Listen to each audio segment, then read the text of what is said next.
हरे कृष्णा। आसान life with कल्पना में आपका स्वागत है। चैत्र का महीना आया।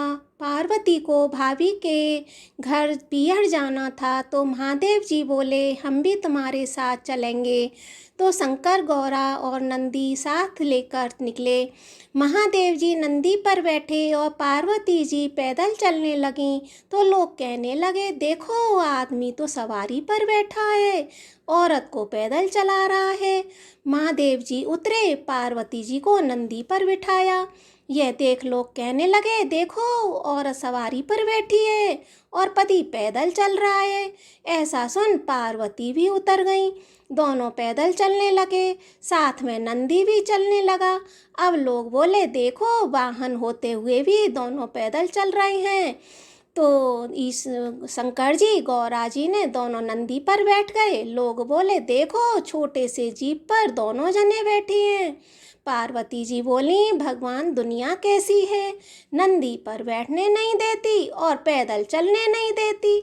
शंकर जी बोले पार्वती जी हम तो पहले ही कह रहे थे ये संसार है, यहाँ ऐसे ही होता है। आगे गए तो एक गाय उठती बैठती बेचैन हो रही थी। गौरा जी ने पूछा भगवान ये गाय कष्ट में क्यों है? तो शंकर जी बोले इसके बछड़ा होने वाला है। गौरा जी बोली बच्चे के लिए इतना कष्ट सहना पड़ता है तो मुझसे यह दर्द सहन नहीं होगा, मुझे गांठ दे दो। शंकर जी बोले आगे चलो। आगे गए तो घोड़ी उठ बैठ रही थी। तो गौरा जी बोली इस घोड़ी को क्या कष्ट है? तो शंकर जी बोले इसके बच्चा होने वाला है। गौरा जी बोली मुझसे इतना कष्ट सहन नहीं होगा, मेरे गांठ दे दो। शंकर जी बोले आगे चलो। आगे गए तो राजा की नगरी में उदासी छाई थी। ढोल नगाड़े उल्टे थे। गौरा जी पूछने लगी यहाँ सब उदास क्यों हैं? शंकर जी बोले यहाँ रानी के कुंवर होने वाला है। अब तो गौरा जी ने माने नहीं और बोले कि बच्चे के लिए इतना कष्ट उठाना पड़ता है तो मुझे बच्चे नहीं चाहिए, आप मेरे गांठ दे दो। शंकर जी को गांठ देनी पड़ी। शंकर जी ससुराल पहुँचे, पीपल के पेड़ के नीचे वास किया। गौरा जी पियर में सहेलियों में मगन हो गई। गणगौर नज़दीक आई। शंकर जी बोले आज पार्वती गणगौर है, सब औरतें पूजा करने आएंगी। सवेरे से ही स्त्रियां पूजा करने आने लगीं। गौरा जी भी सभी को सुहाग बांटने लगीं। दोपहर के समय बड़ी घरों की औरतें ओढ़ पहनकर 16 श्रृंगार करके पूजा करने गीत गाती हुई आईं। गौरा जी बोली सुहाग तो सारा बांट दिया, ये औरतें तो अब आई हैं। शंकर जी बोले गौरा जी चिट्टी उंगली जल में डोलो और नैनों का सुरमा निकालो, मांग से सिंदूर निकालो, टीकी में से रोली निकाल कर सभी स्त्रियों को अमर सुहाग दो।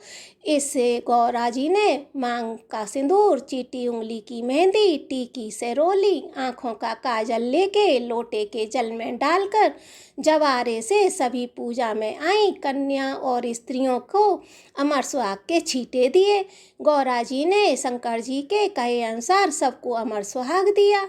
अब शंकर जी गौरा जी घर आए। शंकर जी जिमने बैठे, जितना बनाया सब जिम गए। अब गौरा जी जिमने बैठी तो माँ बोली बेटी मैं थोड़ा और भोजन बना देती हूँ। तो बेटी बोली माँ मैं तो बेटी हूँ, कुछ भी खा लूँगी और भोजन बनाती हूँ। तो बोली मैं कुछ भी खा लूँगी। और गौरा जी ने जला बाटी और बथुआ की पीढ़ी खाकर लोटा भर पानी पी लिया।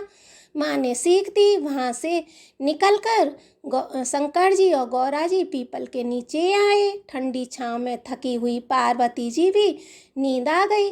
शंकर जी ने पार्वती की पेट की ढकनी खोली, देखा कि जला हुआ बाटी बथुआ की पिंडी थोड़े से पानी के साथ पड़ी है।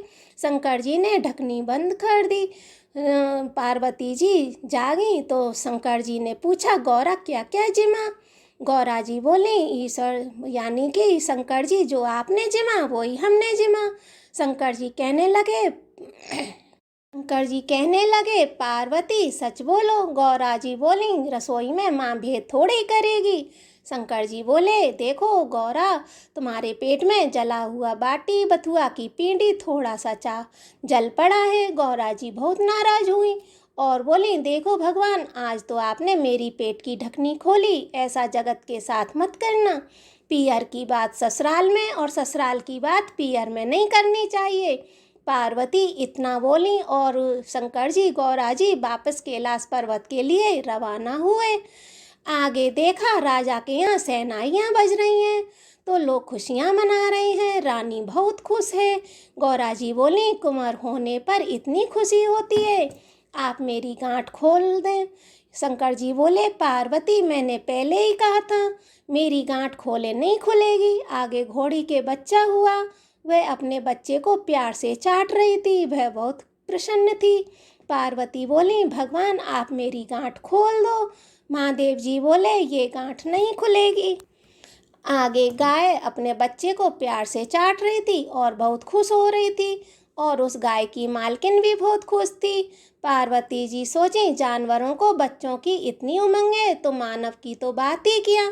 और शंकर जी से अपने भगवान से अपनी गांठ खोलने नहीं खोली तो मैं आगे नहीं चलूँगी। शंकर जी बोले, अब कुछ नहीं हो सकता। थोड़े दिन बीते, पार्वती जी अपने मैल का पिंड बनाया, उसमें प्राण फूंक दिए। उस बालक को रखवाली रख के पार्वती जी स्नान करने गईं। भगवान आए, बालक ने उसको अंदर नहीं जाने दिया। तो शंकर जी ने पूछा कि तू कौन है? बालक बोला, मैं पार्वती का पुत्र हूँ। भगवान शंकर सोचे कि ये पुत्र कहाँ से आ गया और त्रिशूल से उस बालक का गला काट दिया। माता पार्वती आईं और बोली कि ये भगवान, आपने मेरे पुत्र को वापस जीवित करो। तो शंकर जी ने गणों को भेजा कि कोई भी स्त्री अपने पुत्र से विमुख होकर पीठ देकर सो रही हो, उसी बच्चे का सिर काट कर ले आओ। गण सभी जगह घूमते घूमते जंगल में पहुँचे, जहाँ एक अथनी अपने बच्चे से विमुख होकर सो रही थी। गण उसका सिर काट लाए। भगवान ने उस सिर को बालक के शरीर पर जोड़ दिया और अमृत का छींटा दिया और बोले, दुनिया में सबसे पहले गौरी पुत्र गणेश की पूजा होगी, बाद में दूसरे देवताओं की पूजा होगी। खोटी की खरी